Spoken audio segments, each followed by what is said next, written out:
welcome to my show, Mrs. Nadia. Mrs. Big Ass. I don't have a big ass anymore. I'm not commenting. Okay. I don't know. No I did comment. as soon as you PG. came, I was like, hello. Hello there. You reached out, so we set this up. Yeah. Before you did, I had no idea who you were. I still don't really know. We'd like to explore who you are. Yeah. But I stripped back a lot of who I am online to kind of Yep. rebrand myself because I feel like it wasn't really that authentic. So Okay. I'm kind of trying to go the more authentic route. And look, that's why I'm here. Which I think you are, from what I've seen, going that way. I've listened to a couple of your songs. Yeah. I really enjoy them. Thank you. And that's why I said, all right, when we talked last night on the phone, I said, I would like to get a bit into your story because whenever you're singing any artist, what you've experienced in life and where you want to go to and that comes through in your music. So that's why I said, I want to know what's going on because I love it. Sort of like a bit of you sort of remind me, I don't know if you don't take this the wrong way, but a bit of Amy Winehouse-y. Yeah, definitely an influence. Yeah. And like a modern influence. Like I loved like listening to like old school, like 60s, 50s music, Jeez. like Sinatra, Etta James. Yeah. And Dean Martin, all those fantastic folks. But Lovely. Definitely Amy has been inspired by a lot of that. And then it's kind of just following suit of, all the modern artists or, One of the 2000s best artists. singers. In my opinion, she was one of the best. Amazing. Yeah, I absolutely love her. I always, like, whenever I go busking, I always, and I'm singing, like, covers, I always start with an Amy and end with an Amy. Yep. Because I feel like I just kind of just manifest that energy, and then I kind of end on a good note, start on a good note, all that kind of stuff. Yeah. So it works out well. Yeah. Do you have a favourite artist or a favourite song? Ooh. It might be a bit difficult. Just give me It's one of difficult them. because I listen to so many genres. Oh, God. Well... Mine's Robbie Williams. Okay. Yeah. Oh. Yeah. Angels and Feel. Okay. Yeah. Well. That's what I'm giving you a bit of a... So there's an artist called Banks. She's not necessarily what inspires me. I mean, there's a song that I have written that I've sampled a piece of her work. But I like her based on, like, the lyrics that she writes and the energy. Yep. And she's, like, an American artist, and it's kind of like melancholia, R&B, alternative, like, that's that genre. I like modern artist Joy Crooks from the UK. Also Amalia. I forgot how you pronounce her name. Jessie Reyes. Who else am I going? I can't remember That's now. all right. But yeah, Okay. like even like I love the Killers. I love like So you it's like such a everything. weird range of. Yeah. There's a really cool Americana country like band from Australia or duo called Little Georgia, and like I love it. Like I could, if I could play folk music, I would definitely be writing for that. But I think I'm gonna go down that route as well and try and like emulate all these genres that influence me and actually just express that. Yeah. So yeah. And you play guitar as well? Like, what instruments do you play? Yeah, I grew up playing clarinet. Clarinet girl. I still have my clarinet, Yeah, nice. and I still want to play it. I can play it still, but by ear. Yeah. Like I still remember a couple of songs off by heart. But I'd have to revisit, how to play like what notes are what and be able to read music again. So yeah, I grew up playing clarinet. I played a tiny bit of piano thanks to my friend Brianna, who's here with my baby outside playing. Yes, there is. Her little one is outside. So she might make an appearance. That's but okay. Why not? yeah, so Brianna played piano growing up because I've known her since I was like 7 years old or something like that. Oh, that's lovely. So I used to play with her piano and she would teach me a couple of things. But yeah, I play keys by ear and not really read that much, and guitar as well. Oh, lovely. For the last 10 years. What else? I am now officially a tambourinist. Oh my God. I How about the freaking triangle? love it. Ding, ding, Not ding. yet, but the tambourine is nice. I feel like a real hippie. Yeah, just like, nice. Yeah, why like when I performed at the Oxford Art Factory a couple of weeks back, and I had my band, and I picked up a tambourine while we were rehearsing one of the times, and I was like, I like this energy. I was like, what do you call someone who plays a tambourine? And my guitarist is like, a tambourinist or a hippie, whichever one. Or a I'm hippie. Like, I was like, I'll take that. You'll fit into both. Yeah, I'll fit into both. I'm both that. So yeah, I absolutely love it. I'm gonna go. There's a percussion store somewhere at West, and I'm actually called them up. I'm gonna go get myself a nice sounding tambourine. I love the energy when you see someone just banging on a tambourine. Yeah. It's just like, especially when it's just like the music's just really flowing and the energy builds up. It's very raw. Yeah, super raw. Just especially you can a lot of singers just like smack on a tambourine. Tap as well. Like I feel like the tambourine adds that nice element, and like even just to be able to finish the song and do a little bit of a shimmy. And I did that actually. Like I do a gig every Thursday night, and at the pizza shop. Yes. At Frank's Pizza, shout out. But is it good pizza? It's really good pizza. Okay, Nick, we're going. Yeah, like, and I'm like, for me, I'm like, wood fire pizza's usually all good pizza for me. Yeah. But Brianna's family, her dad's Italian, and he's got his own wood fire place in his backyard. Oh my God. He's super authentic. You can't get any more Italian. No. And that's their favorite place. He's OG. So I was like, if that's their favorite place, I know it's like the best pizza. But I picked up my daughter's tambourine, and I'm like, I guess we'll just do this because I had mine packed up. Yeah. So used the tambourine last couple of nights ago, and that was lots of fun. What's the feedback from people while they're in the restaurant eating and whatnot, and you're playing in the background? I think I started off because I was there as a customer. I started off just being quite reserved and performing, because I was trying to like kind of match the energy that the bar normally has. And then like, so it was kind of just chill, slow stuff. And then like one night after we were wrapping up, I was just strutting my stuff around, like my friend, because there was some friends and like the waiters that were left, and I was just like kind of playing around and just being a bit of like a showster girl. And the manager's like, why don't you do that? Like, why don't you? I was like, oh, I don't know if that's something that you wanted. I was like, I can do that. I can be me. So we've picked up the pace a little bit, and like go when I talk, and I like kind of walk around and sing. I got a little wireless set up, and people love it. Like I see people singing along, and then I kind of come to them and sing with them, or I talk. And like, you know, one of the nights I like to freestyle sing as well. Yep. So I was like, all right, I'm going to sing about people in the restaurant right now. And I just went around and just sang a couple of lines about each person that I saw. And that was lots of fun. And they enjoyed that. So I'm going to keep doing that. Yeah. Cool. All right. I like to freestyle sing. Yeah. I don't know if that makes any sense, but I just kind of... Well, you have freestyle rap. Yeah, we have freestyle rap, you have freestyle poetry. Stand-up comedy, you have people that just go off the cuff as well and do a lot of crowd work. And now freestyle singing. So I guess you're just telling everyone's a little bit of story about them. Yeah. That's interesting.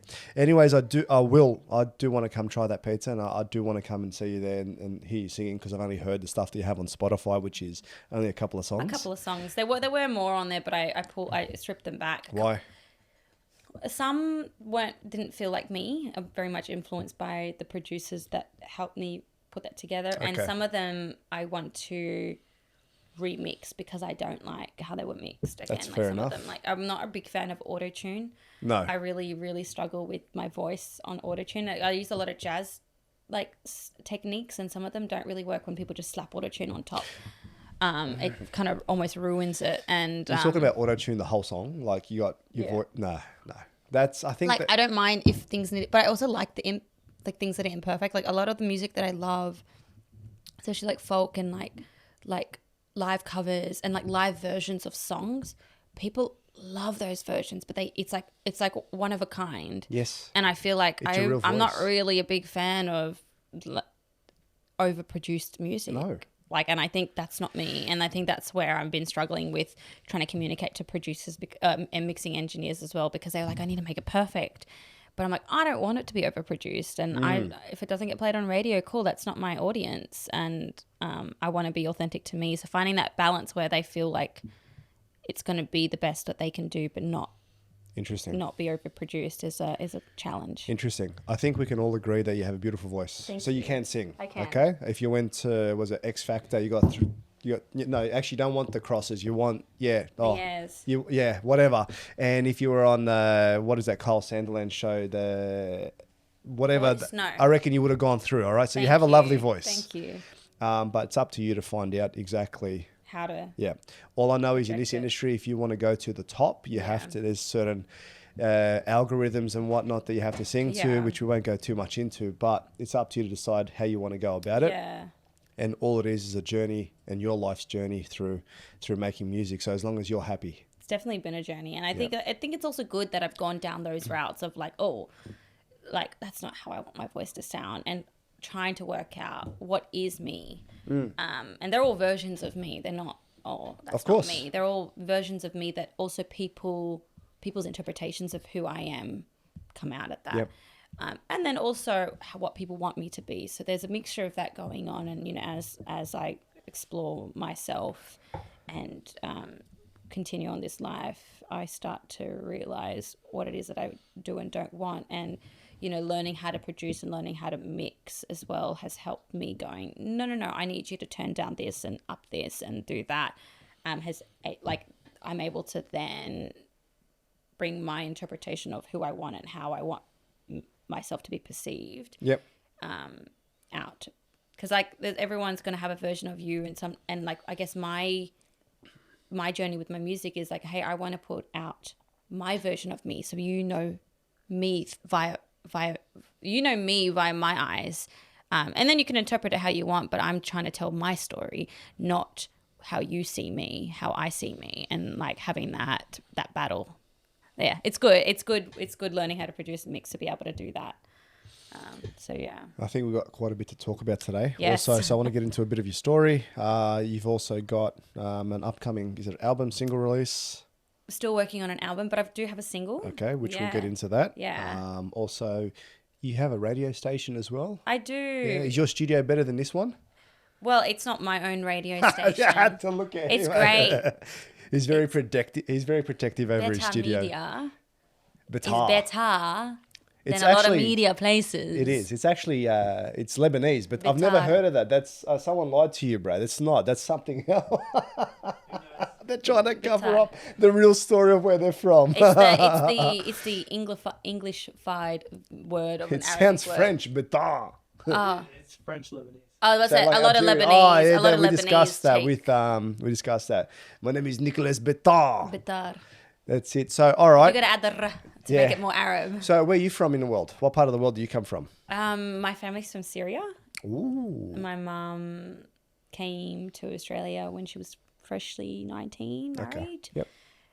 Your typical go over to your home country to find a wife and bring them back over kind of thing. So Yep. I think my dad, I didn't grow up with my dad. I grew up with a single mum. Okay. But the story that I know is that, you know, my dad has been here since he was young, since he was a toddler. And then again, you go back to your homeland, find a wife that's naive and doesn't know anything about the world, and bring them to a country that they don't know and make them your slave, essentially. So not always, but that was the case for my mum. So basically grew up with a single mum from the age of 1. So I didn't really know my dad, and grew up in the inner west.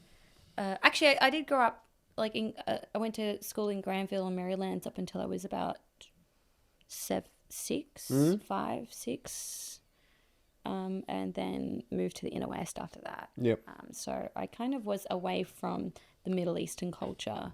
Yep. I guess my mum was slightly traumatized by that. Probably. So, yeah. So my family's Middle Eastern, Syrian. Okay. Yep. Born here and grew up in the inner west. So I'm an inner You westie. still got a good relationship with your mum? You still everything's fine there? Yeah, or- not really. Oh no. Okay. I know. There's a lot to unpack, I yeah. know. I'm kind of the black sheep of the family now, which is bizarre. Only child? No. Well, no. I'm one of 5 technically. Take us through it. Let's oh go. God, Come this on. is this if is you detail. want to, but let's go. Yeah, no, I will. I've never really told anyone except friends this, but when my mum got married, came here, had my 2 brothers and me. So my mum had 3 kids at that time with my dad. And then I think my mum tried to leave. It was a very abusive relationship. Okay. Like my mum would have had miscarriages from just being beaten. And my mum wasn't allowed to speak English. She had to work in the family restaurant. Yeah. Making bread from scratch. Like my mum was telling me and this is kind of like traumatizing me. She'll never forget the day that I was born, because it was the day that my dad opened a new shop and my mum was in labor, still working, and my dad didn't want to take her to the hospital. okay. And then a family friend came and they were like, "What are you doing? I'm Yeah. going to kill her." Anyways, my dad stayed to open up the restaurant, and my mum had me. So it was a very trauma environment for my mother, but she tried to leave. Yes. I think that failed. I think my grandma back home in Syria kind of shamed her into going back because, you know, what would the world think of a divorced woman? Yes. Came back, and then my dad, again, threatened my mum with a gun and took my brothers away, again, out of spite. Took them overseas, left them with a abusive grandfather. Came back, my mum left my dad with me because I was too young and I was a girl, thank God. But yeah, that was kind of the start of the journey of my mum and I. So I didn't know my brothers until I was 16, 17. This is an important journey. Yeah, it is. And important. my brother and I we're like twins. It's crazy because we grew up in two different parts of the world. Yeah.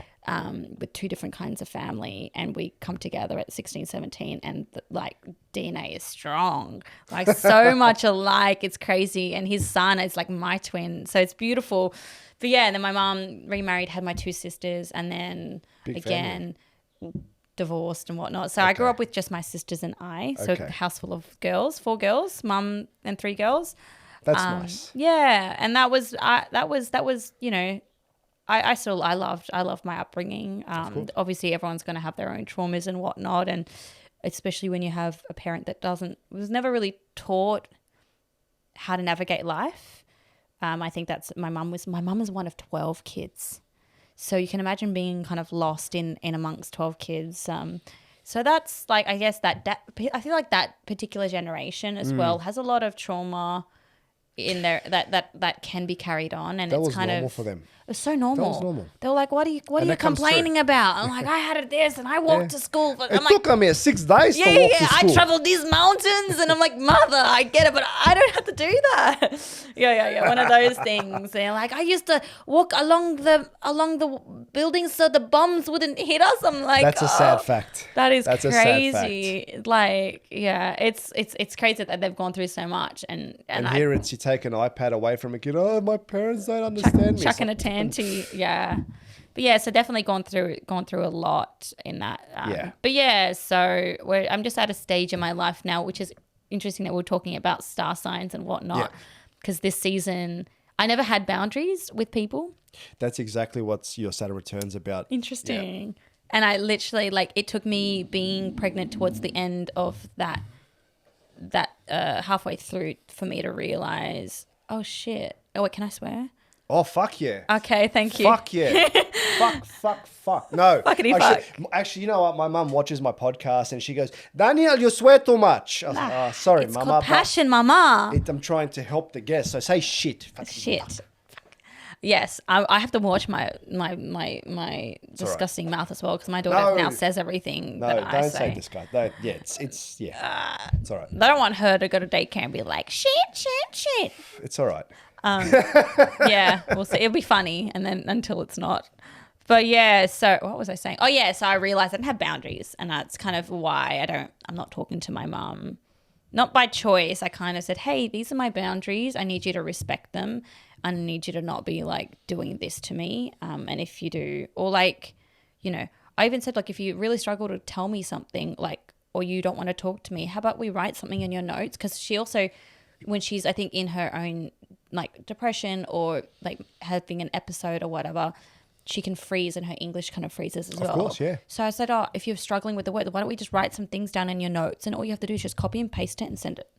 So if you can't talk to me, instead of blocking me for 6 months and then abusing me, then blocking me, then apologizing, and it's just happening year and year again, why don't you just say, Nadia, I can't talk to you right now. Let me reach out to you when I talk to you. Copy and paste, send. I'll know to respect you, but like, anyways, long story short, too much detail, TMI, but It's all right. I had to set boundaries with my mum, with Amira, my daughter's father, all sorts of people that really only kicked in when I was pregnant, which is crazy. And I didn't realize actually there's actually a hormone that women have that is only created when they're pregnant. And it's like the maternal, like motherly instinct, like that kind of fight mode. Yeah. And that I felt like I've never been an angry person, and I've never been like, it was instantly like when my mum did something I felt like she was doing it to my daughter, and my daughter I didn't even know I was having a daughter, but my child, and I felt like, you do not do this to us. And that kind of, I was like, I could deal with it for the rest of my life, but it was because I was pregnant. And I was like, okay, now this is not going to continue on to the next generation. You either learn, you're an adult now. And this is the thing, like, people are always angry at their parents about, oh, you did this to me when I was a child. Oh, sometimes they're in just like survival mode, and they only know what they know. And I get that, and I definitely don't have any hate towards my mum. I know she did the best she could, and I know she did better than a lot of parents and some.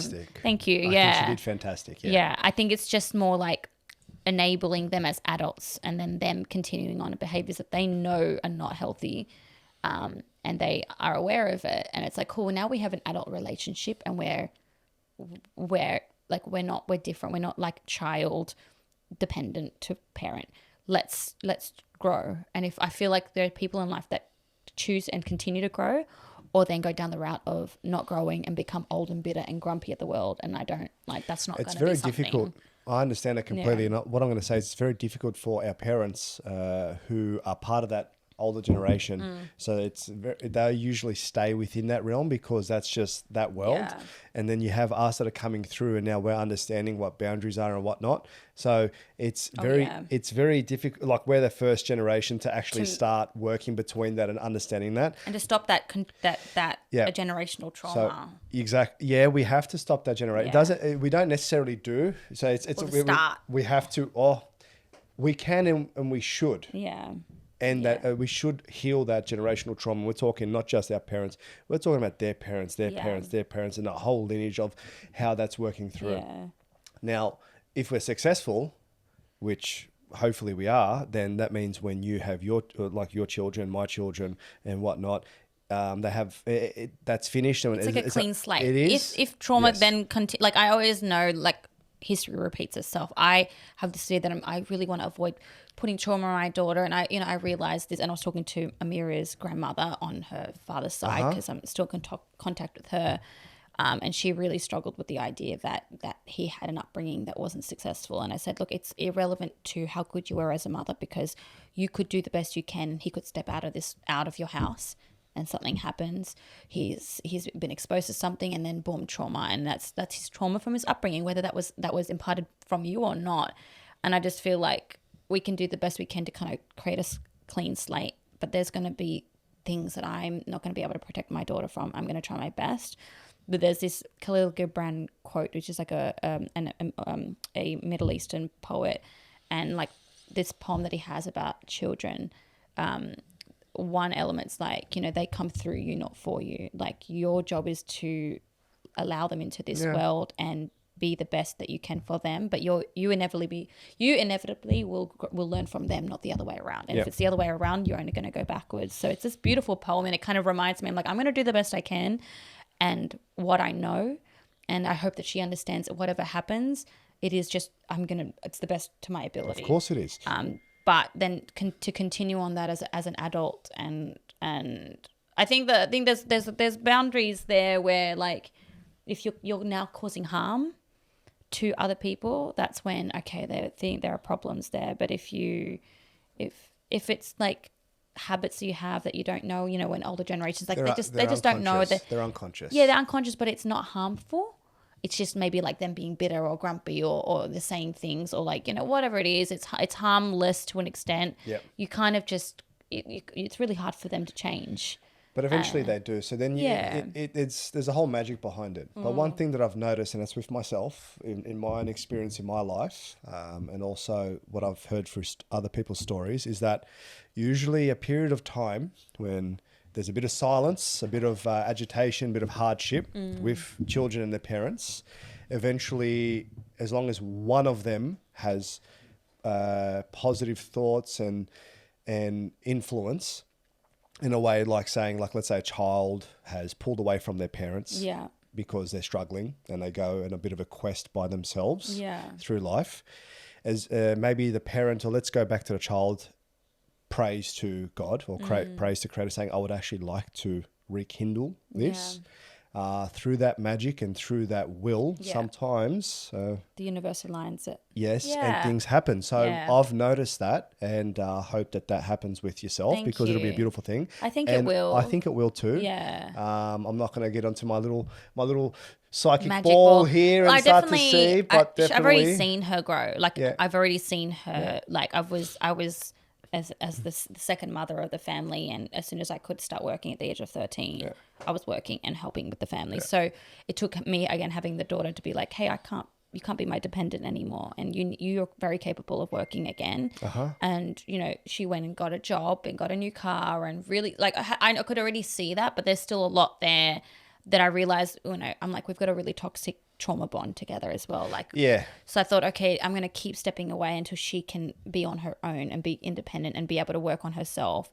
And hopefully the things that she's doing that's causing harm to myself and my daughter will stop, God willing. And if this universe aligns us together, then that'd be amazing. So I kind of I love her. I love her from a distance, essentially. Like she's the reason I am who I am today. Of course. She enabled me to be able to explore who I am and pull me away from environments or communities that would have hindered my growth as a person. And I'm quirky because she allowed me to be. You're extremely quirky. Thank you, Anna. Extremely. Yeah, thank you. Yeah. Yeah. All right. So when did you discover that you could sing? When my mom's like, shut up, Nadia, the neighbours are sleeping. Really young. I used to think, my mom thought I was going to be an opera singer, because I used to be like, oh, it is, what about? I used to just do that all the way, like all day, every day when I was in school. And I think I'm just such a chatterbox that I don't know, maybe just started singing instead. But yeah, from a young age, I was always singing. Whether I wanted to be a singer or not, I don't think I ever wanted to be a performing artist. I've always used it as an expression to help me process my thoughts and my emotions. And that's where my poetry comes from. That's where songwriting came from. You actually write poetry? Yeah, I've got a poetry book that I self-published, actually. So that's like... I did not find this in my research. Yeah. Well, I haven't been posting much about it, but I'll start again. I don't have that many books left. I've just got digital books. But yeah, it's a accumulation of like poetry over the 10 years. So I have a lot of poetry that, again, I was just writing for the sake of expression, and writing songs. And when I started doing music in school, I realized it was very much an escape from the environment that I was in. It dealt with a lot of bullying as well. So it was kind of like a hideout place for me. And I could, especially me being a chatterbox, I also realized, I think I talked for the sake of talking because it was like an anxious thing. Yes. And yeah, it was nice to be able to express myself in a different format without, the pressure of having to have someone respond back and forth. It was just like, just being in the moment of playing with the music, and it was just me and the instrument. And it was very mindful, and I didn't have a mindful environment at home. I didn't have a mindful upbringing. Even in school, I was always anxious. So to be able to be in a space where that, be able to be mindful. And looking back at that now, I knew that's what it was. And that's why I enjoyed that so much. Writing and playing instruments and singing was such a mindful thing. Singing helped me with breathing. I really, even up until now, I struggle with breathing. I forget sometimes to breathe. And I think that's an anxious thing. I'll just talk, or even I'll just be in silent. I'll be like, and I'm like, whoa, I took a deep breath in because I literally just held my breath for like 30 seconds or God knows how long. Yeah. So that's kind of like how I found music. It kind of found me. Yeah. Can I ask you, what exactly did you get bullied about? Interesting. When I was in primary school, I was one of the only Middle Eastern people there. Yeah, okay. So that was that. Yeah. I probably had a monobrow, so I got called McDonald's. I probably had hairy arms and God knows what. Yeah, and I was a chatterbox, and I was always super bubbly. Like I was always smiling and like I was always called chatterbox. Interesting. From my teachers, and I felt like that was a lot for people. Yeah. I always tell my friends, I think I'm definitely like ADHD or slightly autistic or something, because I'm on the spectrum of neurodivergent for sure, because There's something going on. there's I don't know something what it there, is. but I can't feel like that diagnose makes you. me who I am Of as course. well. And I think I might have been a lot for people like as a child. Especially for people that are bullying, it's sort of like you're so bubbly and happy. It's like, you're triggering something inside me. So Yeah. you're Middle Eastern. I'm going to go pick on I'm these gonna things. find and you something to can't pick on, You yeah. can't, you can't change those things. I'm going Yeah. to pick on them. And now these people that are same age as us are Yeah. now paying $30-$40 for a whole, El Jana meal over Yeah. at Penrith or Yeah. whatever. And they're loving that food, but they don't remember how they made Middle Eastern people feel. No, and that's the thing. Like in year 7 and 8, like I remember, like like they have like the not school musicals, like talent shows. Yeah. And I used to remember singing, like doing the talent shows a couple of times, and like trying to do like lunchtime performances. And I vividly remember like one of them, like probably the last time I did a talent show in junior school. Because I was bullied so much, like even just being on stage and seeing them and them like laughing at me, them videoing me. And that was like the last time I went on stage and sung for like until I was like in year 11, That's I tough. think. Yeah. That's tough. Yeah. It does happen though. Yeah. Kids don't understand. I think, look, I'm not going to pretend like, oh my God, that's terrible. Like there was Yeah. this one girl, and you just reminded me, there was this one girl that went up to do a song during assembly. Didn't have the best voice, but you know what? Good on her for singing. But Yeah. a lot of people laughed. Yeah. And she pushed Teenagers through it. are ruthless. That we are. I'm still ruthless, but Yeah. but she still pushed through, and God bless her. Her name was Erin. Anyone from my school will remember. And you know what? I wish her all the best. Like she pushed through it. So now that I'm thinking back at that time, like that takes some guts to do that. Yeah. And what's like even harder is Yeah. like having like I learned how to poker face real quick. You're poker fakery. You're poker facing right now. No, you're not. I think I'm not. I think I've gotten better at just like not giving a shit at what people say or think of me anymore. But back then it was like smile, don't show that they're gotten to you, and just like push through. So it was like I realized, like especially as a build up, like I had to poker face my entire like school time. Then I come home and I can't show any emotion to my mum because my mum didn't know how to process emotions herself. Of course she didn't. Let alone deal with a teenager that's crying. And she'd be like, what are you crying for? Like, suck it up. Or like, and if you couldn't explain why you're crying, then it's just like, what the heck? Like, she didn't know how to handle emotions because she was never taught that. She never had someone, even as a child, where she could talk to and express. And, those, mental health or emotions were not a thing for that generation of I'm not generalizing I still here. think that it's not even a thing at the moment, the way things are going. But one thing I'll say is that I was able to express myself with my mum, and she listened, That's good. But she gave a bit of tough love. Yeah, that's Shouldn't be crying about balance. that. Okay. Yeah. But definitely, that wouldn't have been easy. No, and there were times that we would, and that's the thing, it was I never really remembered those times. Like I think as a coping mechanism, you always want to see your mum and your parents in the best light. They are like I idolize my mum, and I still do, but I think I think it's because I'm in this journey of raising a child, and now I'm going, oh, why is this bothering me? Why is this triggering me? And then I have these flashbacks, and I'm like, I never remembered these because I idolized my mum. And she did amazing things. Like, we would talk. I grew up quite mature, and she was like my best friend. Really, like she was my best friend and I would say she still is your best friend. She is, yeah. She still is. Yeah. I'm going to say that. She still is, okay? Yeah. But we would talk about things like dinosaurs and religion. And like, I remember, my family is Muslim. Yep. But my mum was super open to me exploring wherever. Even my best friend will remember, like, I'm like, Mum, I want to go to Jewish scripture. Boom. She would write, like, you have to get a pass to do anything. So my mum like, okay, Nadia wants to go to Jewish scripture, please change it. But Mum, I want to go to Protestant scripture. I want to see what's in that class. Someone said that there's lollies there or something. I would just be like random. And then I'd be like, I want to go to Catholic scripture. And then I'd go to but I was actually really intrigued about God, about the world, about dying at such a young age. Like, it's bizarre. Like, and I still am so fascinated about religions and cults. More like cults are just so interesting. Like, why do you do that? Like, I always end up in a wormhole of like Amish cults on YouTube. Like, I'm like, I guess that's cool. You live like that. Like, It's an old way of living as well. it's so nice to just watch. It's like for me, I'm like, I'm just watching a documentary. Charles Manson's another cult. But oh yeah, Read the book Chaos. Do you read? yes. Read Well, the I haven't book- read in a while, but Read yes. the book Chaos. Okay. Yeah. I've heard of that. Yeah. It's an interesting- intense, isn't it? Sorry? Is it an intense book? I think so. Yeah. I think so. Yeah. I haven't read it yet. I've got it at home. I'm going to read it, but that's Yeah. just another way. So it's an interesting take on cults and how Yeah. they're formed. Some of them are formed by the US government, but that's Okay. another. Well, for me, like, I'm like, why do I like that so much? For me, I'm like, I find it fascinating how groups of people, for me, when I learn about religions and organized groups of people, it teaches me about the human psyche. Yep. And I never really understood that. Maybe I feel like reflecting back, was I trying to understand people? And I just Maybe thought, well, understand why your dad. why is everyone in different groups?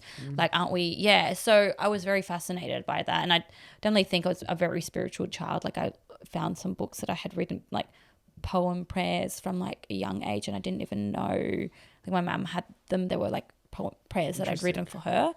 And I'm like, I don't even know I write prayers. I'm like, why do I still write like I'm 12, like 10? Like, I still have the same writing. But yeah, so. You never got your pen license. Oh yeah, I never did. Neither did I. No. I used to write really large, so I like didn't have to write as much to get the pen license. And my teacher's like, go back and write it again within the lines. And I'm like, ah. Yeah. But yeah, so I don't know where I went off. I went Doesn't on a matter. tangent, but This is for me to understand you because I like to understand Yeah. people. And this is for people that know you but don't know you can know you more. yeah, they can And- know me more by me rambling on about Why not? something. Why not? Yeah, I always end up in like another topic that we never started off with. That's so good. That's good conversation. yeah, cool. You know, I reckon we could do an easy. That's all my conversation. We could easily do a 3-4 hour episode. We might do the one in future. Yeah. So okay, so tell me after high school what happened? Where'd you After go? high Music wise, things like that, life wise, whatever. A lot of things happened in the last 2 years of high school, but after that I bartended for a little bit, saved up money, and went traveling for about 3 months. Didn't know what I wanted to do. I knew I wanted to go to uni because that was also not an option. Me being the oldest, my mum was a single mum. We grew up in government housing. Like, I was always working to support my family. My mum always needed money. My sisters always needed money. And I was always like the second mother. So, and that's why, like, you know, not having like a close relationship with my mum and my sisters is quite hard because I sacrificed a lot for them. Okay. But yeah, so I went traveling for a little bit. Then I decided I wanted to study. And I'm like, well, I have to study. Not that I needed to, but I think I did like a sociology course. And after like 1 month, I was like, fuck this shit. Then went into education. I'm like, cool, I want to teach maybe. Then I was like, I don't want to teach primary school. I can't do fucking maths. I don't know how to do primary school maths. And then I went and I transferred to like a generalized education degree. By then I had been started working in corporate, and I found the what do you call it? The field of learning and development and workplace training. And I was like, oh, I could teach people. I'm like, I like that. I'm always trying to teach people things when they're not asking to be taught. I'm like, did you know if you just did it this way? And I'm like, I do that already. So I I changed my degree it was like a Bachelor of Education and Business Psychology. And I really loved that. I worked full time and I studied part time online. I did want to have a break from Sydney, and then I quit my job and went on campus. My campus was in the country, Charles Sturt University. Yep. So I went to Albury, stayed there for like 5 months, 6 months, worked as a bartender, quit my corporate job, worked as a bartender and wrote music, played, went on campus, and that was lots of fun. But then I was really bored. I was like, I need to get back into the city. So I went back in, took on a corporate job in construction, but it was also in the learning and development space. So Interesting. So I went down that route of like working in corporate and working in training, developing programs, developing like workshops, like apps, like doing all that sort of stuff and other HR things.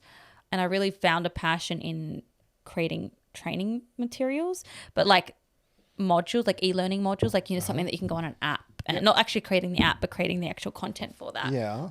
Even worked on a project for Coca-Cola at one of the contracts that I did. So it was like cool. Not that I really support Coca-Cola, No, but neither do we. but yeah, it was cool to be able to have that experience and actually, be able to transfer that into what I do in the music space now, which is another thing. But that's kind of the journey I went down up until COVID. And even then, that whole time I was always writing, recording, writing poetry, writing music, recording stuff on my phone. I didn't know how to produce at the time. I just would work all day, come home, play guitar, write, record, or write poetry. So you just record on your phone? Yeah, it was That's always it. just that. Okay. It was just like years and years and years of voice notes and also songs that were not really written. They were just written and not actually recorded. I wrote a lot of poetry in that year, like the gap of 2011 to 2020, 2021. Yeah. Okay. And then COVID hit. Then COVID hit, which I know it's gonna sound horrible, but it was the best thing that ever happened to me, because I was For some, yes. For some, no. I was such a workaholic. Yeah.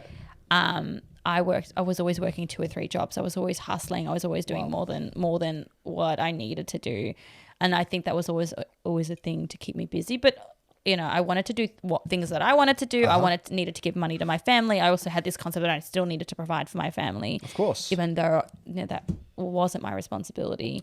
It's not, but it's just something that you do out of love. And also it was an expectation as well that was put on me from my mother. And it was kind of, and again, a toxic habit formed where she was fully capable of working, but she didn't need to because she had me.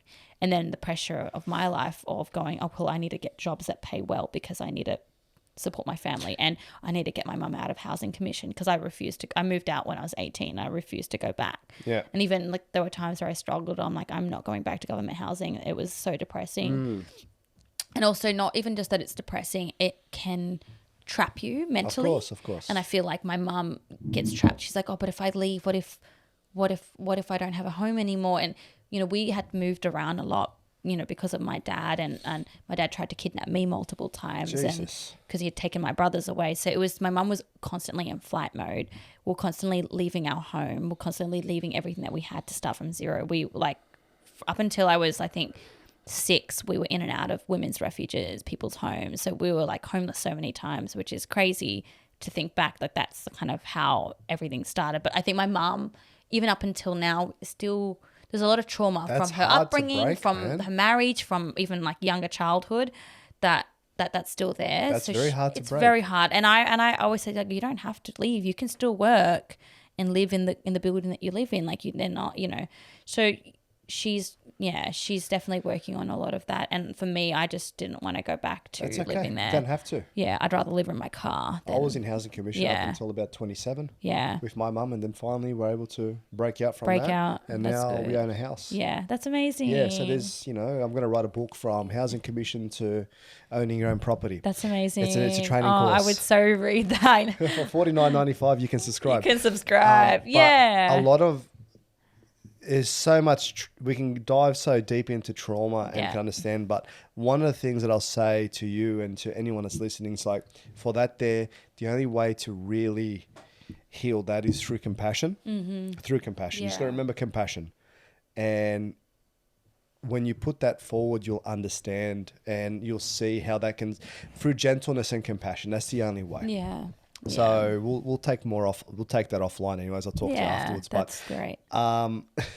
That's what an intense story. Man. Yeah. So I know I sprinkled a little bit of it's hard to just go in from the beginning, like, hey, this is how I was brought up, because there's so many layers to it. There is, and we're uncovering so many layers. It's sort of like, and there's more that I haven't like. On the way out, I thought it was fuck. Wait, yeah. So that's okay, That's and we don't have to, because some things you can keep private for yourself. But and that's why, like for me, COVID was again the best thing, because I, just before COVID, I left a job that was quite toxic. After 3 months of being there, and my best friend at the time, Brianna, at the time then, she decided she was going to up and leave to go to London and live and just try and figure out explore what she wanted to do. Wow.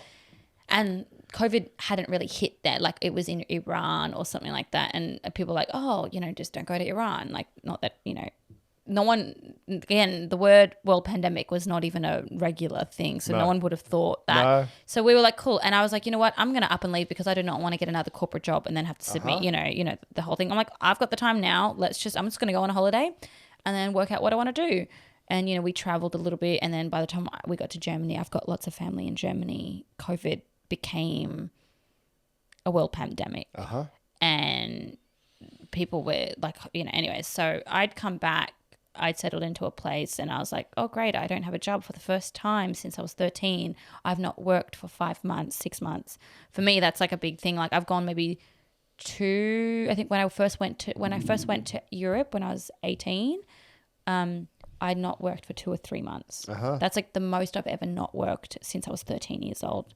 So from 13 to 20, what is that? 6.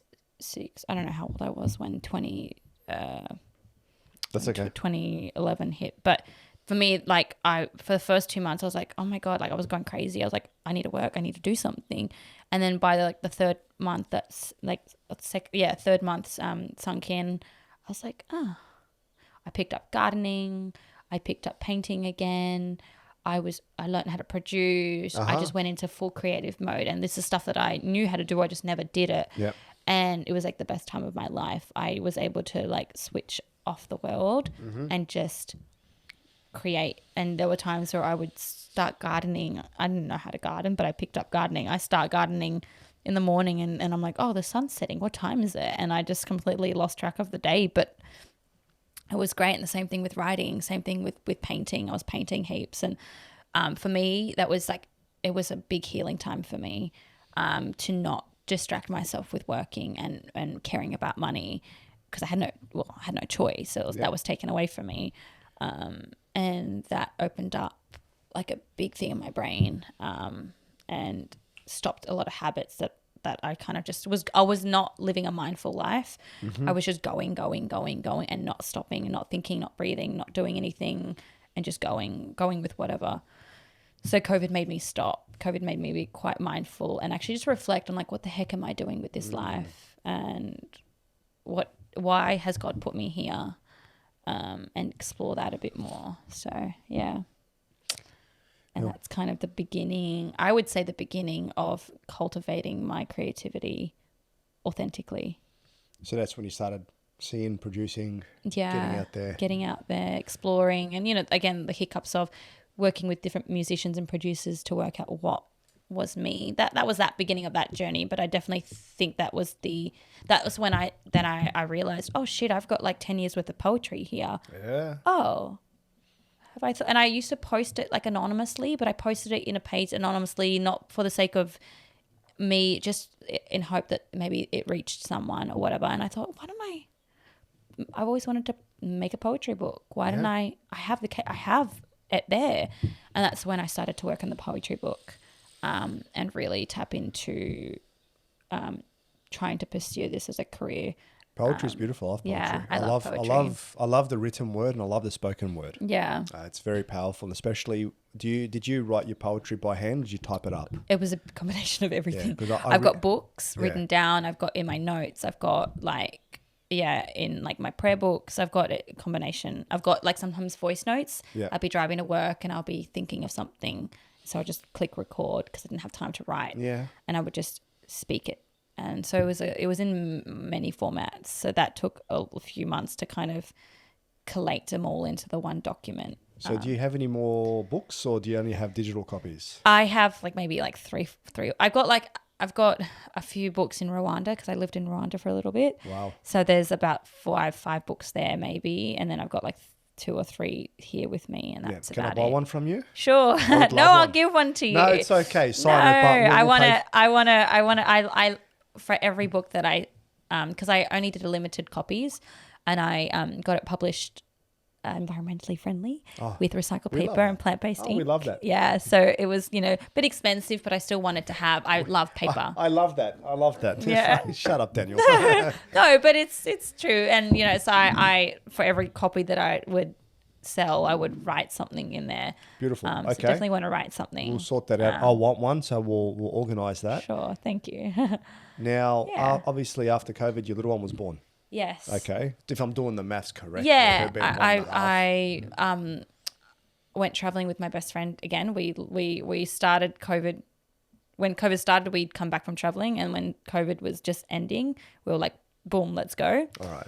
So With Brianna. Brianna, Yeah. okay. Who's Shout out- outside? Who's outside with my baby. She's my daughter's godmother. Oh, She was God there. bless. She was there at the birth as well. There That's so throughout special, throughout man. everything. Yeah, That's so she's special. she's beautiful. Can I ask, was the father of the little one? Can we call him your ex? Yeah. Okay. Yeah, I don't he's know my what the ex. situation is. Yeah. Could be the donor. Ex. We'll say ex. Okay. I do jokes and say he was a great sperm I'm not donor. making no jokes. I don't know you, bro. I'm not making no jokes. No, you're so fine. Yeah. My ex So boyfriend. was he there as well? No. Yeah. I'd come back to Australia to give birth because that's what he and everyone else wanted me to do. So you went overseas traveling while you were I was pregnant? traveling. Yep. Yeah. Oh, so I was basically living between here and Rwanda, and then Why Rwanda? again that was kind of an accident. I was so when COVID opened up when COVID kind of was ending, we're like, let's go. At the time, Brianna had a boyfriend who was Rwandanese. no, he was actually Tanzanian. Tanzania. A R&B Afrobeats artist.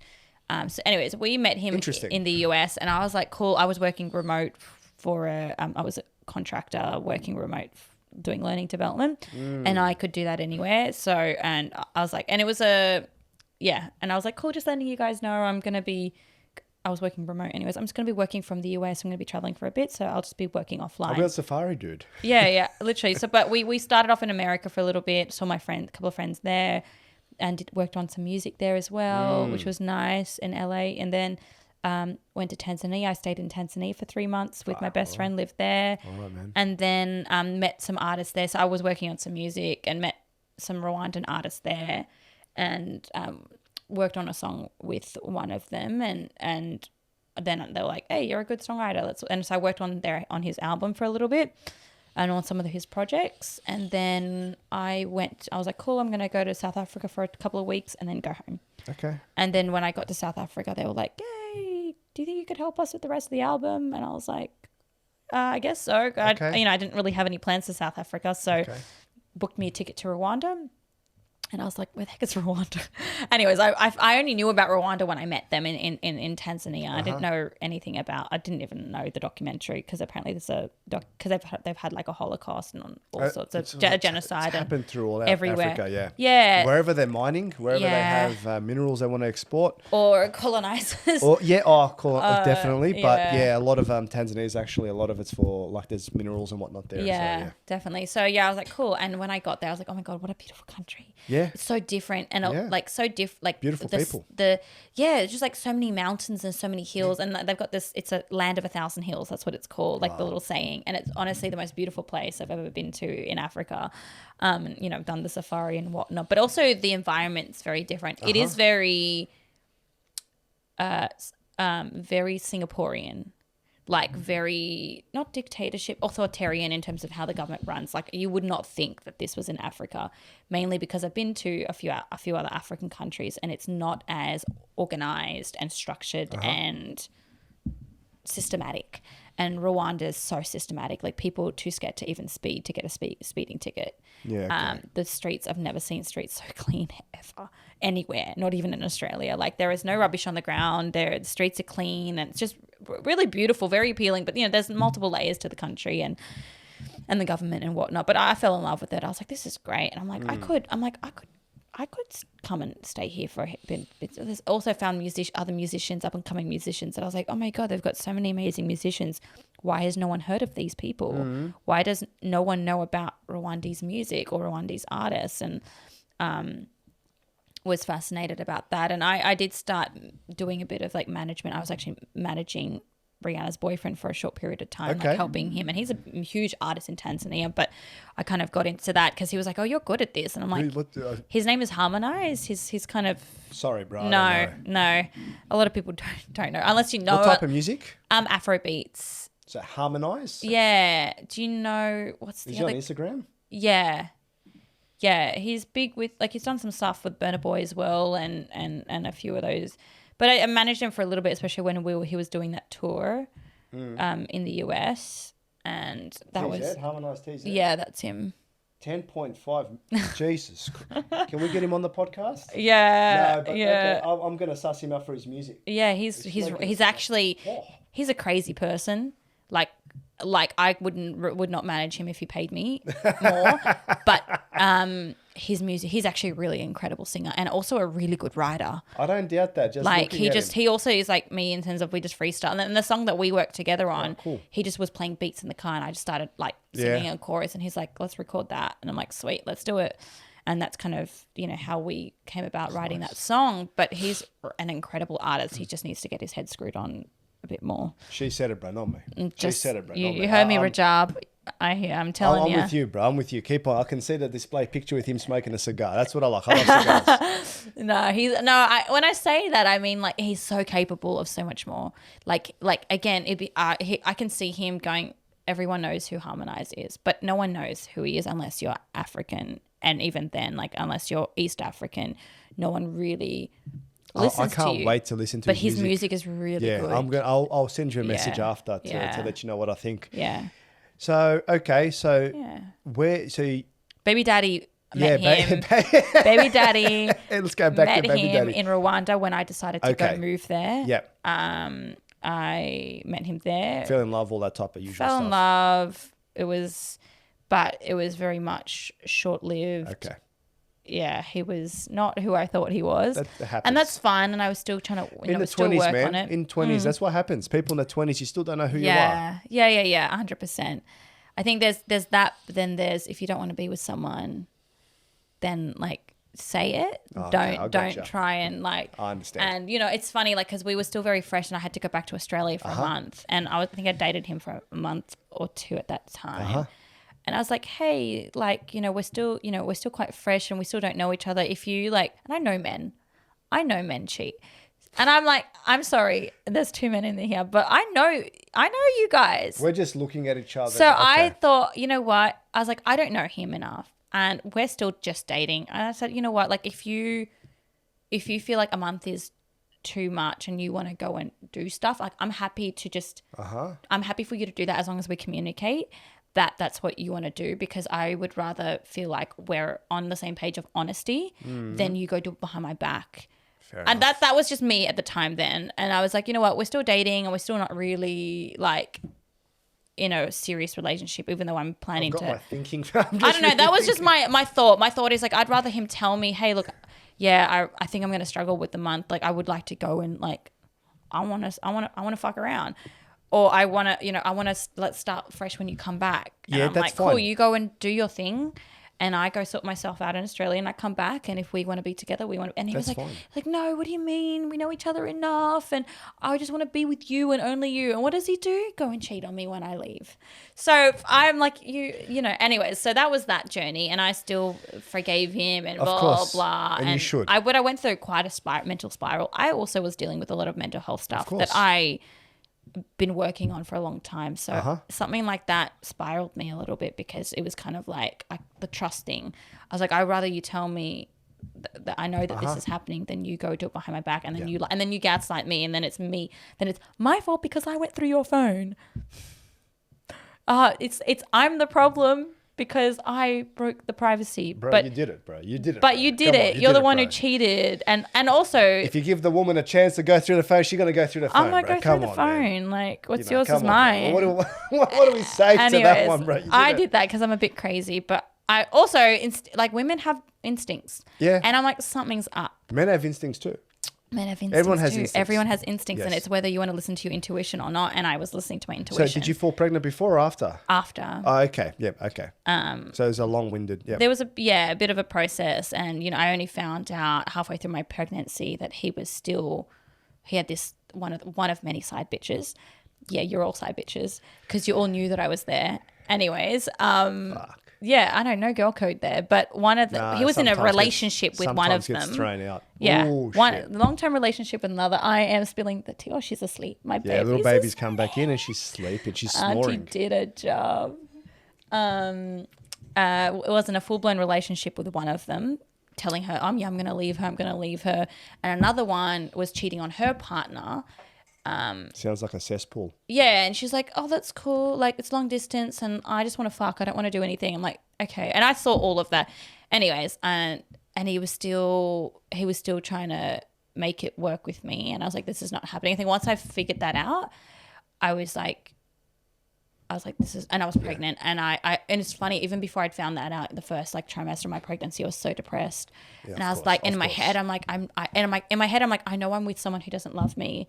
And now I'm pregnant. And I've been so cautious my entire life because I actually fell pregnant when I was 16. Okay. And that scared the shit out of me. I never wanted to, have an abortion. And I kind of was pushed into doing that. Okay. Which is a lot. And I wrote a song, I wrote a poem about it, I wrote a song, but it took me a long time to even express myself. I was so cold after it happened. And then like about a year or two after, it kind of sunk in. And then I actually never held a child for like 4 or 5 years after that. Like not even my own nephew. Like he was a baby and I don't remember ever holding him. It was, I think, only until one of my best friends, Tasia, who had my godson, that I held a baby. And I was like, and that was like a weird feeling for me. So that was a really traumatic journey that I was like, I never want to have that happen again. And I said, and at the time when I was with Amira's dad, I was ready. I was like, I want to have a child and I'm ready to be a mother. I don't like, and we even talked about it before I had her as well. Like it was very early on in the relationship, but I was in the stage where I was like, I'm going to have a child with someone who wants to have a child with me and we'll go with that. So it was definitely like the first part of my pregnancy was quite like a lot of trauma on my end because I just had, again, intuition. I'm like, I think I'm with someone who doesn't want to be with me. And I don't know what's healthier. Do I stick it out because I never had a father and my daughter deserves a happy family or a full family, or does she deserve a happy mother? And I think it just got to a point where it's like she needs 2 happy people, not a toxic family. Of course. And not someone who, so that was the case. And we, worked really hard after she was born to try and make that happen with him and try and organize. I'm like, I'm happy to leave, go to whatever, because we struggled with getting him here as well. Even though I was having his child, Australia makes it very difficult. It does. With visas. And depends on what part of the world you're from. Oh yeah, and if you're African or Arab, it's unless you had a lot of money. Unfortunately, it's really difficult. But yes, I was like, look, I'm happy to leave. I'm happy to go to whatever country you want to go to. You need to sort yourself out, settle yourself. You tell me where you want to go, and I will sacrifice that. I said the only way I'm going to sacrifice that is if you're capable of supporting your child, because I can look after myself. You need to be able to have the funds, and there's just a lot of shit that went down. Like he used a lot of my money, like, or just so much shit. He needs to grow up. He needs to grow up and stop being fucking Peter Pan. And like I said, right, I know you, but at that point you need to grow up and become a man. Yeah. You've got a child coming into the world, same as a woman becoming a mother, and same as a boy becoming a man, as a father. Definitely, there was just no respect there for that, and I never wanted anything for him. Really all I wanted was like constant communication. Of course. For her, I said, I never asked for money. I don't want anything from you. I just want you to maybe ask about your daughter every now and then. And you can't do that. And it was just, it became really toxic for me, and it was really disturbing my peace. And I just thought that's not going to happen anymore. And I cut him off from me. First lot of boundaries. Yeah, but I was like, I don't want to cut him off from his daughter. No. So I said, you're never going to speak to me again. You want to speak to your daughter. And my best friend volunteered to be the communicator. And, and I said, you've got her. And he knows her. She was there from the beginning of our relationship, because she was also in Africa with me. And I said, you've got her contacts. You can see and speak to your daughter whenever you want. As soon as she can pick up the phone and understand that, I will organize direct contact to your daughter. Don't talk to me again. You pushed me for about a year and a half, and I'm not doing it anymore. So that was kind of the line for me. I kept trying. I kept giving him excuses. Oh, he's still trying to work it out. And I'm like, you know what? No. You matured very fast in that. You matured very fast in your life, but also so during fast. that period. It was because of my daughter. I just literally was like, out, you're out, you're out, you're out. Bye. I like, what's it? Block. That's it. Khalas. Finished. Khalas.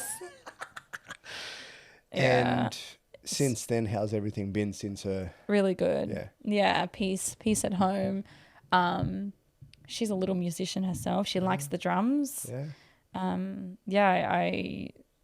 when she was about 4 months old, I started going busking with my friends and started kind of, people don't tell you how much your brain is like gone when you've had a baby. Like I had brain fog up until she was about 6 months old, and I didn't even know what the heck that was. I couldn't focus on anything, and me being such a productive person and very independent, I'm always on the computer, I'm always working, always doing stuff. I couldn't even like send a text message without like dropping my phone.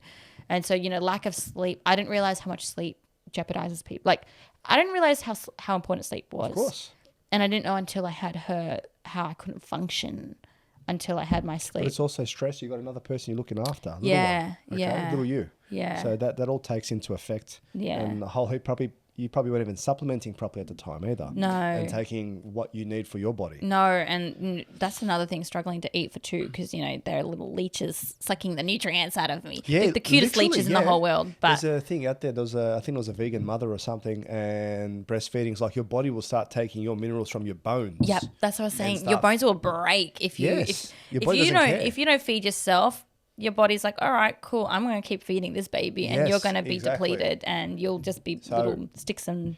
Hopefully people, when they hear that type of stuff and understand that, it doesn't matter about us. It's literally it's about, the children and progressing life that way. Yeah. It doesn't care about us. It's about the children. So it's amazing how the body works. Yeah. Because like it's crazy because that is the crazy part, because our body is built to protect us, our mind, our body, with all the white blood cells, and our, when we get sick, our body goes into fight mode. So our body and our mind is always constantly trying to protect us, trying to of course. And then you have a baby and it's like, all right, organs move out of the way. Like everything move out of the way, bones, nutrients, all goes to this little thing. And it's like our brain just switches to, we're still one. We're still physiologically one being, because my body doesn't recognize that it's not it's still dependent on each other, and definitely still sucking the nutrients out of me. But I definitely got my brain back. As long as you clearly half of my brain, because it's still not here. As long as you stop the other leeches in your life. Yeah. Move them along. Yeah. Leeches go be gone. And they can come back when they're no longer vampires. Yeah. All right. Yeah. That's crazy. Someone referred to that as energy vampires. Look, I say that jokingly in a way, but hopefully no one takes offense to that. No. All right. So look, I didn't realize that we were going to cover it. Like that's me. I'm going to get you on as a co-host. Like honestly, I don't need to talk. Just get you to talk. As I'm very aware of the fact that you want to. So I want to go into your single. Like, just want to talk about that music now because we don't have too much time. I know. left. Sorry, I just took over the podcast. That's okay. And also, you want to sing a song. Yes. All right. Yeah. So we can sing about it. We can. So what's going on? So I've got an album. You're preparing for an album. Yeah. How many songs in an album? Questionable at the moment. Probably 10. But like I'm doing this weird thing, and I'm doing like different versions of songs. Okay. So the song that I'm going to sing now, it's coming out. It's a drum and bass track, but I also have a jazz version of it. I love jazz too. And actually, when I performed at the Oxford Art Factory, we did a cool switch up where we started the song off in the jazz, like swing jazz, wow, cool. And then like halfway through the drums stopped and we just went into drum and bass. And my producer friend's like, I've never seen drum and bass live, and I'm like, yeah, this is cool. That's cool. I like live drum and bass could be a thing. That's awesome. So that was cool. So I've got the drum and bass track ready, and I'm gonna so I'm trying to work out whether I want to put the versions of like the album. I want kind of neo soul, R&B, jazz fusion, but I've also got like versions of those songs, lovely, such as drum and bass or hip hop or whatever. Like whatever it is, something. Oh, do I put those in the album too?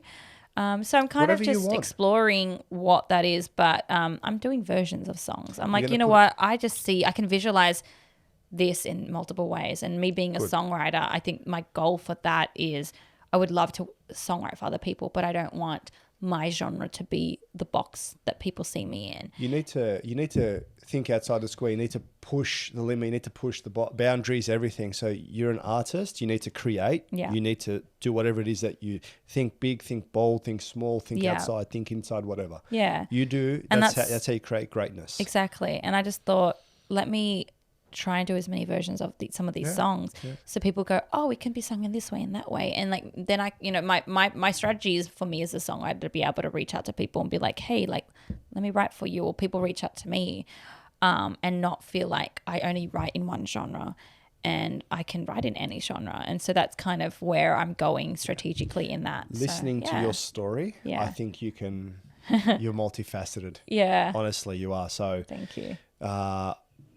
Well, when that album comes out, let me know. I don't have a big enough platform to be able to do like a big release for you. No, you're we'll fine. get out there. I would love to listen to it. Yeah, for sure. Is it going to come out on vinyl? You're going to go old school? I don't new know. school? Vinyl's expensive. Yeah, it is. It depends. I have some money that I've been saving and will be saving for marketing and whatnot, but I'm just kind of like, do I want vinyl or do I want to put it to marketing? Like that's like whatever you want. Thousands and thousands of you don't dollars. have to. I'm just saying. I love like vinyl. You know what? Vinyl's good.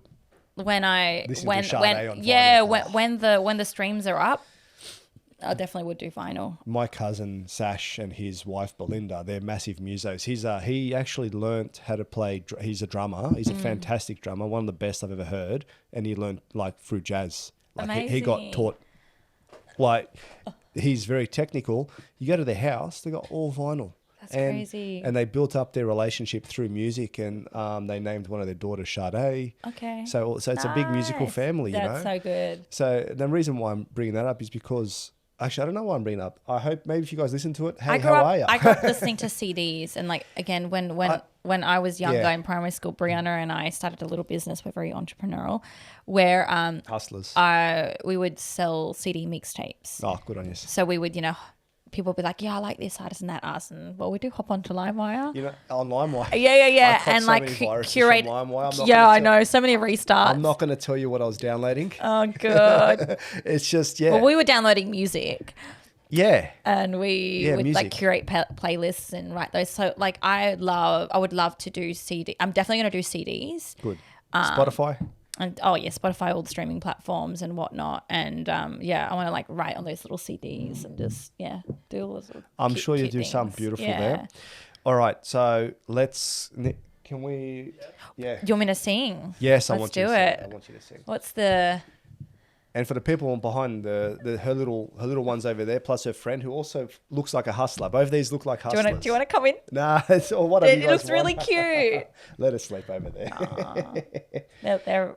She's wrapped up around my best friend. Mixtape CDs. Oh, I love it. Whose camera is that?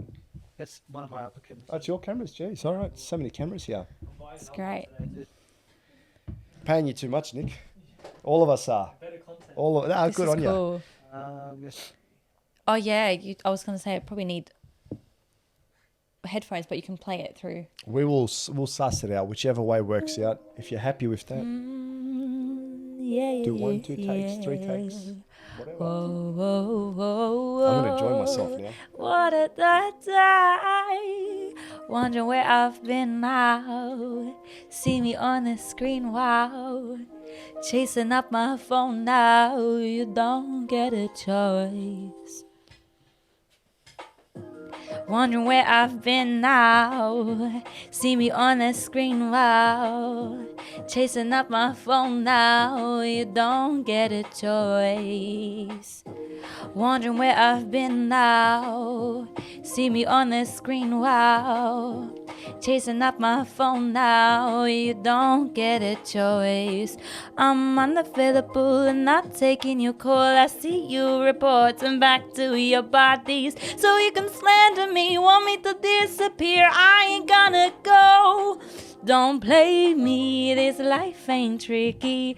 You want me, then you don't. Now I'm so picky. It's got you wondering where I've been now. See me on the screen, wow. Chasing up my phone now. You don't get a choice. Wondering where I've been now. See me on the screen, wow. Chasing up my phone now. You don't get a choice. Oh, no, you don't get a choice. Whoa, yeah. Oh, no, you don't you don't get a choice. Da da da da da da. Oh yeah. You don't get a choice. Now it's dancing.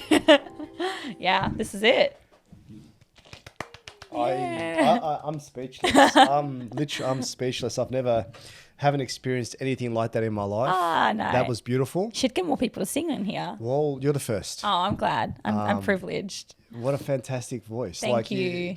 I don't think when they're produced and mastered that they actually do anybody justice. When you hear them live like that. I feel like they remove emotion. They do, and also the facial expressions that you go through and stuff, and you're really vibing with it. Yeah. But for me, fantastic song, by the way. Thank you. It's a hit. I love it. For me, the thing that really got me listening to that was listening to your full story and then that song. So that it helps because a lot of that is that, you know, and I think the cool thing about songwriting, and there's a Syrian Iraqi Australian artist called Wafia. I don't know if you no, she doesn't put out music in a while, but you're gonna have to send me all these links. Yeah, there was a song that's called what is it called? I was dancing in the fallout. Ain't it funny how the wind blow? No. We're just bodies in the night. Move our body. I think it's like mid 2000s. Anyways, the song's called Bodies, and it used to play at the clubs all the time. Different, like there were remixes, there was so many versions of this song. It blew up everywhere. And people are like, man, this is a banger. And I'm like, I'm listening to the lyrics, me being a lyricist. I'm like, something's deep about this. And I've realized the song's about being a refugee. And people are dancing in the club. Like people think it's about, you know, we're just bodies. And then I'm like, no, she's talking about being a refugee and having to run away. Yeah. And people, you're in the spotlight because people are watching you all over the world. And, you know, it's crazy. Anyway, so I was like, I became obsessed with the idea of like writing songs that have like multiple layers of meanings. And, you know, like even something like this where it's, you know, it's a boppy kind of chill drum and bass, but I'm like, this has actually a lot of deep meaning to it, but you know, you can take it how you want. Listen, I understand it completely. Yeah. I think there was another song on your Spotify. Is it something take? What? One of there was two songs. There was the one. Oh, one's called Understand. And there's another one. Which one? Let me just quickly. I pulled a lot of songs off. There's Sunshine. No, I can't remember what songs are on there now. Oh fuck! You know what? I'm not even gonna find you on here. You know what? I'll talk to you about it after. Doesn't matter. I can start understanding the meanings and people understanding your story now and hearing little glimpses of it, listening to your music. It just draws it in even more. Yeah. So you know what? Yeah. Thank you very much for coming on. I appreciate it. Now, before we go, where can people find you? What's going on? Socials, websites. Yeah. Where are you performing? So that way. I don't know when you're going to have this out, but this song is going to come out on the 1st of October. Yeah, the week after. Perfect. So that's when it's going to come out. So next Monday. Not this Monday, Monday after. Well, this song's going to come out in October, so you guys are hearing it first here. Lovely. And you can find me on Nadia the Songwriter. Yep. On most platforms. Or my website is nakart.com. That has a bit of everything on there. It has my poetry book. It has upcoming projects. It has, everything on there. But I'm on Spotify as well. I think Spotify and all the streaming platforms. I'm also on TikTok. I'm pretty active on TikTok. I have fun there. I'm trying to remember if it's Nadia the Songwriter or Knack on the Track. But I mean, if you just find me on one of the platforms, you'll find the other platform. Apparently, I'm one of the worst storytellers on TikTok. Really? Everyone just comments saying this guy does not know how to tell a story. So I'm learning. You know what? When there's haters, you're doing good. Oh fuck yeah! If people have enough energy to post negatively, you're pressing a button for them. I'm back on TikTok. You get on it because TikTok, it's jealousy. It's they hate. They're putting their anger towards you and they're hating on you. Yeah, I actually want the haters to come onto my show. I'd love to have a 15-20 minute round with you. Let's go. Boom. That's it. Anyways, thank you very much. God bless you. And I'm going to say God bless you because you love to understand the religious path of God. So appreciate it. God bless your daughter. not goddaughter, your godmother, Yeah. your friend, everything, that relationship, knowing someone from 7 years old to now Yeah. moving on to your 30s, like you're talking over 20 years, that's rare. It doesn't really happen. So Yeah. I hope you guys just continue going that. Thank you. And through compassion and stuff, you will rekindle your relationship with your mother. Yeah. Appreciate that. And everything. Good luck with the music. I'm a fan. Thank you. And Yay. we'll cut all this up. We'll do everything nice. Thanks for coming on my show. Thank you for trusting me. That's okay. I really, as I say, it felt your the ones that I've seen felt quite authentic, and I thought I want to talk to this guy. Thank you. I really Yeah. appreciate that. That makes me feel happy. Yeah. So I don't have to have the biggest platform, but No, when I can, it's not people about can trust that. me enough. God bless. It's about meeting other creatives. Yes. Thank you. All right. Lovely. All right. Chat to you Beautiful. later. Thank you very much. All right. Bye, everybody. Bye.